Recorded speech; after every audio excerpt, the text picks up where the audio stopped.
Welcome to the Tech Egg. Don't get scrambled. Enjoy the video. You begin by preparing the keyboard app you use every day. Check its version and grant necessary permissions so corrections can work. Once done, export or back up your personal dictionary if the app allows it, because you will reset settings. Make sure to close any secondary keyboards and reboot the phone to clear caches, then open the keyboard settings. We start adjusting core features now to ensure changes take effect immediately. Now you change the correction behavior. Turn off aggressive autocorrect and keep suggestions enabled so you control replacements. Next, clear the keyboard cache and reset learned words to remove bad corrections that persist.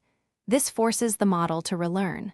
Then update or reinstall the language pack and briefly switch input method to a stock keyboard, which reinitializes language resources. These steps recalibrate prediction models and prevent repeated incorrect fixes while retaining helpful suggestions. Finish by actively retraining the keyboard. Type normal messages, names, and frequently used phrases so the keyboard relearns your patterns.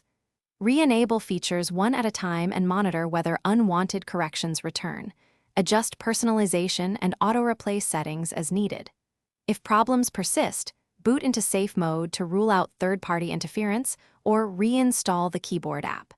If nothing helps, restore your backed up dictionary selectively to avoid reintroducing old errors. That single troubleshooting tip often reveals conflicts.